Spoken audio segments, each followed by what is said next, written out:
E aí, pessoal? Preparados para mergulhar de cabeça no mundo da teoria dos jogos? Alba mola! Teoria dos jogos, para muita gente, parece coisa de filme de espionagem, né? Mas pode acreditar, é mais fácil e divertido do que parece, viu? Isso aí.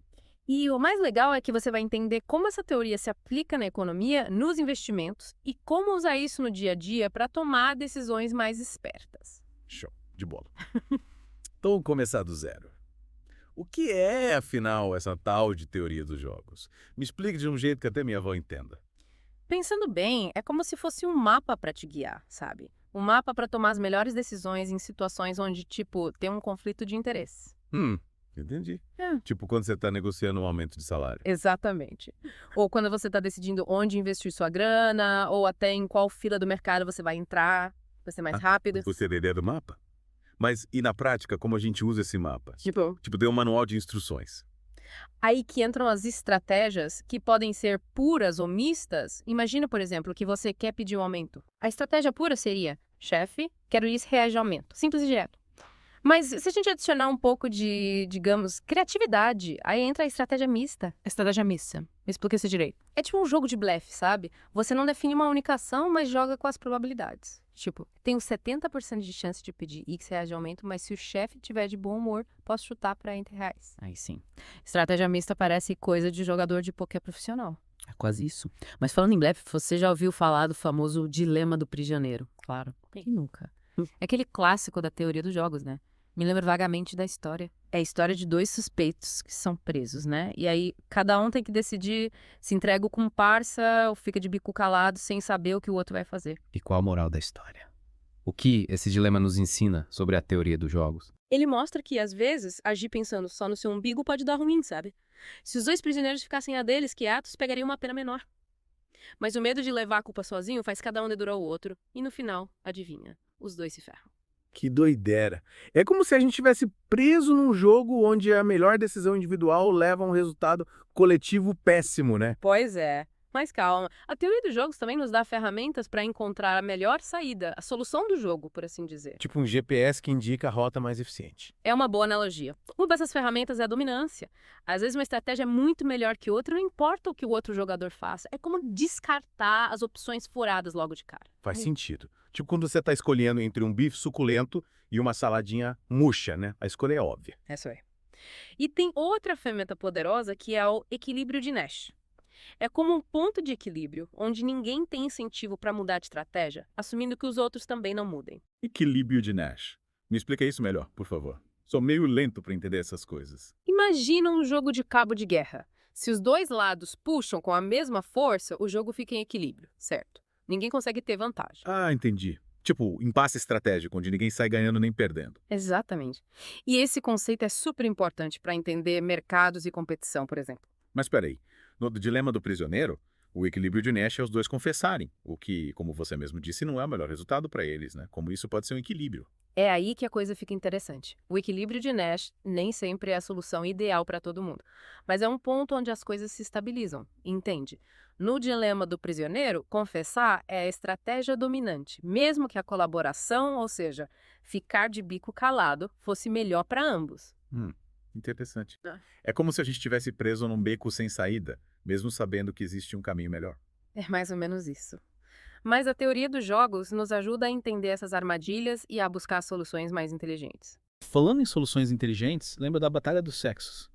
Aquele casal que não consegue decidir entre futebol e cinema. Que tipo de equilíbrio de Nash a gente encontra nessa situação? Boa, na Batalha dos Sexos temos dois equilíbrios de Nash. Ambos irem ao futebol ou ambos irem ao cinema. O ideal seria combinar antes, né? Mas sem comunicação, cada um escolhe o que prefere e aí alguém pode acabar cedendo para não ficar sozinho. Nossa, mas que a teoria dos jogos tem em todo lugar, né? Até nos relacionamentos. Mas e na economia e nos investimentos, como ela se aplica? Conta tudo. Um exemplo bacana é o problema do custo conjunto. Imagina que várias cidades precisam dividir o custo de um novo sistema de água. Como fazer isso de forma justa, para ninguém se sentir lesado? A teoria dos jogos, mais especificamente o valor de Shapley, oferece uma maneira de calcular a contribuição justa de cada parte. Caramba, até para dividir a conta de água, a teoria dos jogos dá um jeito. Mas me explica melhor essa história do valor de Shapley. É como se a gente tivesse uma fórmula mágica para dividir a conta do bar, sabe? Mas em vez de doses de cerveja, a gente está falando de custos de um projeto. O valor de Shapley leva em conta a importância da participação de cada um no projeto. Tipo, quem bebeu, mas paga mais. Mais ou menos isso. No caso da água, ele ajuda a definir quanto cada cidade deve pagar, garantindo que ninguém seja explorado. Show. Então a gente pode usar a teoria dos jogos para evitar brigas por causa de água. Genial. Exatamente. E tem também a tragédia dos comuns, um conceito clássico que ilustra o problema da exploração excessiva de recursos compartilhados. Ah, tipo quando todo mundo usa o pasto para suas ovelhas e no final ninguém mais tem pasto. Isso aí. A tragédia do commons mostra que a busca individual pelo lucro pode levar à destruição do recurso que todos dependem. Aí a teoria dos jogos sugere soluções como impostos ou regulamentações para incentivar a cooperação e evitar essa tragédia. Nossa, quanta coisa a gente já aprendeu nesse mergulho. E olha que a gente só arranhou a superfície, né? Verdade. Mas já deu para ter uma ideia de como a teoria dos jogos é poderosa e como ela se aplica em várias áreas da nossa vida. E falando em aprofundar, que tal a gente mergulhar num exemplo bem brasileiro que usa a teoria dos jogos para resolver um problema real? Opa, bora lá. Adoro histórias brasileiras. Lembra do problema do custo conjunto que a gente falou antes? Pois é, pesquisadores brasileiros usaram a teoria dos jogos, mais especificamente o valor de Shapley, para dividir de forma justa os custos da água no Japão. Sério? Que legal. Me conta essa história. Como é que o Brasil foi parar no Japão resolvendo problemas de água? Calma, você já chega lá. Primeiro, vamos entender o contexto. No Japão, a água é um recurso precioso. E diferentes grupos, como as cooperativas agrícolas e o serviço de distribuição de água das cidades, competem pelo seu uso. Entendi. E como a teoria dos jogos entra nessa história? Aí que entra o valor de Shapley, que é um método matemático para determinar o valor justo que cada jogador deve contribuir para um projeto conjunto. No caso do Japão, os pesquisadores modelaram a situação como um jogo cooperativo, onde cada grupo é um jogador. Jogo cooperativo. Mas a gente não estava falando de competição pela água. Sim, mas a ideia é que, para resolver o problema da divisão dos custos, os grupos precisam cooperar. O valor de Shapley considera todas as possíveis coalizões, ou seja, todos os subgrupos que podem se formar entre os jogadores, e calcula a contribuição marginal de cada jogador para cada coalizão. Contribuição marginal. Parece complicado. Na verdade, é bem intuitivo. A contribuição marginal de um jogador é o quanto ele adiciona de valor ao se juntar a uma coalizão. Por exemplo, se uma cidade sozinha consegue obter 100 litros de água por dia, e ao se juntar a uma cooperativa agrícola consegue obter 150 litros, a contribuição marginal da cidade para essa coalizão é de 50 litros. Ah, então o valor de Shapley leva em conta o quanto cada um ajuda de verdade. Exatamente. E com base nessas contribuições marginais, ele calcula um valor justo que cada jogador deve pagar, garantindo que ninguém seja explorado ou pague mais do que deveria. Genial. E como os pesquisadores brasileiros ajudaram nessa história toda? Eles aplicaram esse método, que foi desenvolvido lá nos anos 50, com um matemático americano chamado Lloyd Shapley, ao caso da água no Japão, ajudando a encontrar uma solução justa para a divisão dos custos. Então a teoria dos jogos é tipo um canivete suíço, serve para tudo. É uma ótima analogia. Ela oferece ferramentas poderosas para entender e resolver problemas complexos, desde a divisão de custos até a competição entre empresas ou a negociação de acordos internacionais.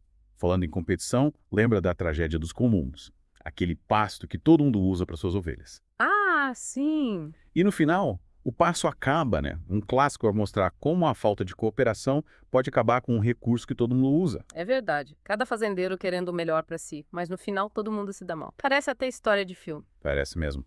Mas a teoria dos jogos dá uma luz no fim do túnel, né? Com certeza. A teoria dos jogos não só aponta o problema, como também dá as ferramentas para resolver. Uma delas é criar mecanismos que incentivem a galera a cooperar, tipo, sabe, impostos ou regulamentações. Tipo, se cada fazendeiro tiver que pagar um imposto por ovelha que coloca no pasto, aí ele vai pensar 2 vezes antes de lotar o pasto, né? É essa a ideia. Fazer o cara internalizar o custo da exploração, sabe? Pelo Pregar ele a pensar no impacto das ações dele no pasto de todo mundo. Mas e se os fazendeiros forem teimosos, tipo, não quiserem cooperar? Tem plano B? Às vezes a gente precisa apelar para a regulamentação. Por exemplo, limitar o número de ovelhas que cada um pode colocar no pasto. Ou então dividir o pasto em áreas individuais, com rodízio, para garantir que o pasto se recupere. Faz sentido. E a teoria dos jogos entra aí para definir esses limites e regras de forma justa, né? Exatamente. Ela ajuda a simular diferentes cenários, sabe? Para encontrar a solução que seja melhor para todo mundo, levando em conta o que cada um quer e como cada um age. É fascinante como a teoria dos jogos consegue analisar situações tão complexas. Mas me explica uma coisa, como é que a gente sabe qual a melhor solução para um jogo? Tipo, no Dilema do Prisioneiro, o equilíbrio de Nash é confessar, mas isso não é o ideal para os prisioneiros. Aí a gente precisa ir além do equilíbrio de Nash. Tem que analisar o contexto, os objetivos de cada jogador e os diferentes tipos de equilíbrio que podem rolar. Diferentes tipos de equilíbrio. Me explica isso melhor. Além do equilíbrio de Nash, que é o mais famoso, tem o equilíbrio de Pareto. A ideia aqui é achar a solução que seja a melhor para todo mundo. E tem o equilíbrio correlato, que envolve os jogadores conversando antes de tomar uma decisão. Ou seja, dependendo do jogo e do que a gente quer, a melhor solução pode ser diferente. É isso aí. E a teoria dos jogos te dá as ferramentas para analisar cada caso e encontrar a solução ideal. Legal. Mas, na real, como a gente pode usar a teoria dos jogos no dia a dia? Me dá uns exemplos práticos. Pensa em qualquer situação em que você precisa interagir com outras pessoas para conseguir o que você quer. Uma negociação, uma disputa por alguma coisa, até um jogo de tabuleiro. A teoria dos jogos te ajuda a entender o que os outros querem, o que eles vão fazer e como você pode agir para conseguir o que você quer. Tipo, quando eu for pedir aumento pro meu chefe, posso usar a teoria dos jogos para saber o que ele está pensando e me preparar. Claro! Pensa nas suas opções, nas opções do seu chefe e nos resultados possíveis para cada escolha. Isso te dá uma visão estratégica da negociação. E na hora de investir. Como a teoria dos jogos me ajuda. O mercado financeiro é como um grande jogo, com vários investidores. A teoria dos jogos te ajuda a entender esse jogo, a prever o que os outros investidores vão fazer e a tomar as melhores decisões para ganhar dinheiro. Nossa, a teoria dos jogos é realmente incrível, parece mágica. Mas me fala a verdade, preciso ser um gênio da matemática para entender tudo isso. Que nada. O importante é ter curiosidade e vontade de aprender. Tem um monte de livros, cursos online, até jogos que te ensinam a teoria dos jogos de um jeito fácil e divertido. Que bom saber. Acho que vou me aventurar nesse mundo. Mas me fala uma coisa, além de tudo que a gente já aprendeu, tem mais alguma surpresa que a teoria dos jogos guarda? Sempre tem. A teoria dos jogos não para de evoluir. Mas um conceito que eu acho particularmente interessante é o de jogos evolucionários. Jogos evolucionários. Parece coisa de ficção científica, me explica melhor. Calma, não é tão futurista assim. A ideia é estudar como as estratégias dos jogadores mudam ao longo do tempo, tipo como se estivessem evoluindo. Tipo, se uma estratégia funciona bem, ela se espalha, e se não funciona, ela desaparece. Como na seleção natural. Exatamente. As estratégias que funcionam melhor sobrevivem e se multiplicam. Nossa, isso abre um leque enorme de possibilidades. Dá para usar essa ideia para entender a evolução das espécies, o comportamento dos mercados, a dinâmica das redes sociais. É isso aí. Os jogos evolucionários nos ajudam a entender como sistemas complexos mudam com o tempo e como a interação entre as partes molda essa mudança. A teoria dos jogos é realmente um jeito diferente de enxergar o mundo, né? Quase como um código secreto para entender como as coisas funcionam. Total. É como ter um raio-x para ver além das aparências, sabe? E a gente pode usar esse raio-x em várias áreas da vida, né? Tipo, nos negócios, na política, até nos relacionamentos. Com certeza. A teoria dos jogos te ajuda a pensar estrategicamente em qualquer situação. Te dá uma vantagem para alcançar seus objetivos. Mas, falando em objetivos, a gente já viu como a teoria dos jogos pode ser usada na prática, né? Tipo, para dividir os custos da água, para gerenciar recursos naturais. Mas como ela se aplica no mundo dos investimentos? Me explica direitinho. Imagina o mercado financeiro como um grande jogo. Tipo banco imobiliário da vida real. Isso. Só que com muito mais jogadores, cada um com seus objetivos, suas estratégias, a teoria dos jogos te ajuda a entender esse jogo e a tomar as decisões certas para ganhar. Mas como assim? Tipo, me dá um exemplo prático de como a teoria dos jogos pode me ajudar a investir melhor. Por exemplo, ela te ajuda a entender o comportamento dos outros investidores, sabe? Se você consegue prever o que eles vão fazer, você pode se antecipar e tomar decisões mais inteligentes. Faz sentido. E o que mais? Ela te ajuda a identificar boas oportunidades de investimento. A teoria dos jogos te dá um faro para encontrar ativos que estão subvalorizados ou para prever quais ações vão subir. Caramba! É como ter uma bola de cristal. E tem mais alguma coisa? Tem, claro. A teoria dos jogos também te ajuda a gerenciar os riscos, sabe? A entender o que você pode perder e o que você pode ganhar em cada investimento. Show! Então, basicamente, a teoria dos jogos é um guia para quem quer navegar no mercado financeiro sem se perder. Exatamente. Ela te ajuda a tomar decisões mais inteligentes e aumentar suas chances de sucesso. E o melhor é que você não precisa ser nenhum gênio da matemática para usar a teoria dos jogos. Tem muito material disponível que explica tudo de um jeito fácil e prático. Que legal! Acho que vou me aprofundar nesse assunto. Mas, para a gente finalizar nosso mergulho, me dá uma última dica de ouro. Qual o segredo para ter sucesso nos investimentos usando a teoria dos jogos? Primeiro, informação é poder. Quanto mais você souber sobre o mercado, sobre as empresas, sobre os outros investidores, melhor. Segundo, paciência e disciplina. O mercado financeiro é uma maratona, não uma corrida de 100 metros. Não adianta querer ficar rico da noite pro dia. Ótimas dicas. Acho que agora eu estou pronto para aplicar a teoria dos jogos nos meus investimentos e ver minha conta bancária crescer. Mas e aí, o que a gente aprendeu nesse mergulho? Qual é uma mensagem principal para a galera que está nos ouvindo? Que a teoria dos jogos é uma ferramenta poderosa para quem quer entender o mundo e tomar melhores decisões. E o mais importante, não tenham medo de aprender e de experimentar. Mergulhem nesse mundo, explorem os conceitos, pratiquem. Isso aí. E quem sabe, no futuro, vocês não se tornam verdadeiros mestres da estratégia. Valeu por esse papo incrível. Valeu. E para você que acompanhou a gente até aqui, continue explorando o mundo da teoria dos jogos. Até a próxima.